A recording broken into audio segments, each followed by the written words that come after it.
family. It's your favorite hood prophet, Lulu the Guru, the psychic, here to bring you another divinely guided channel message. Now, I'm feeling a little under the weather today, so superstars, forgive me. Keep me and my family in your prayers. But God guided me to Isaiah 57 for this word, and it just really resonates with what I'm going through, especially when you're the main provider of a household and everyone, is dependent on you, and when you're down and out and sick, you really don't have anyone to help you. So God guided me to Isaiah 57 verse 15 to 21. And if you need to pause this video to go to your Bible app or your physical Bible, please do so. And I actually want you to get your own spiritual interpretation. Come back to the chat down below. Let me know what you received from Isaiah 57 and 58. So Isaiah 57, 15 to 21, healing for the backslider. God is all-knowing. God understands the struggles of your circumstances. Okay, so I just want y'all to understand that when I read Isaiah 15 to 21, this is my understanding of what God was telling me through this verse, that he is all-knowing and he understands the struggles of your circumstance. God knows your spirit because he created you, just like he created me. He understands the times you allowed someone else to shine and dimmed your light as sacrifice, because it makes you feel good to see others happy, because you know what it's like being sad. So God is saying, I understand why you backslide.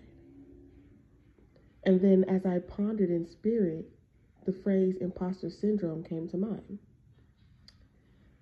Taking the silence, depression, anxiety, sadness, the insecurities, the poverty, and the vanity of others, who most of these people in God's eyes are undeserving of your heart, of your transmutation.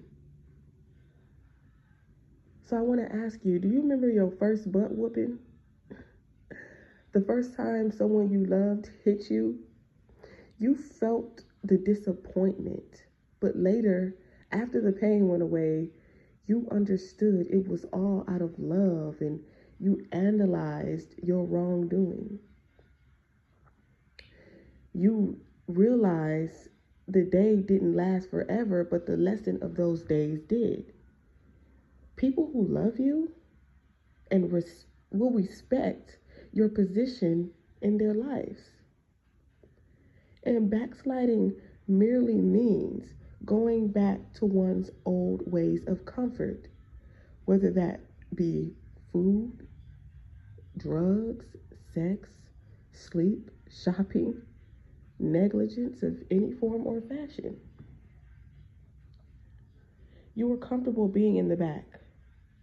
You were comfortable picking up the slack and the burdens from everyone else's back. You forgot about your own back because you were picking up everyone else's weight. And I resonate with that.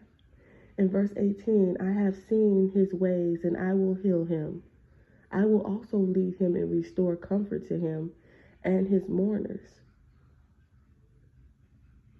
Don't give up on God. Don't give up on God's love for you, because you're used to the imbalance of reciprocity in your life. And sometimes that gets projected towards Christ. And this time, Christ wants you to shine.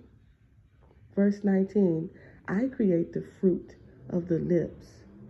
peace, peace to him who is far and to him who is near. Because as God's likeness, as God said in the Bible, we are in his likeness. We want peace for those who are near and dear and far, for all. Verse 21, there is no peace, says God, for the wicked. And what I interpret from that is when you begin to listen and shine, those who didn't deserve to feed off you, the ones who despise your light, your shine, because in their eyes, you've been allowing them to use it the whole time. You coming into your power requires them to start to lift their own weight and do their own work. And that's why God is guiding us through Isaiah 58. Verse 6, is this not the fast that I have chosen? To loose the bonds of wickedness, to undo the heavy burdens, to let the oppressed go free. See, we don't just fast for ourselves. And that's why we receive so much of God's help, so much of God's mercy and understanding. And that's not for others to understand. In verse 12, and you shall be called the restorer, the repairer of the breach, the restorer of the streets. Stay closer to God before all else. And lean not unto your own understanding. Like, share, and subscribe. Until next time, stay aligned with divine minds.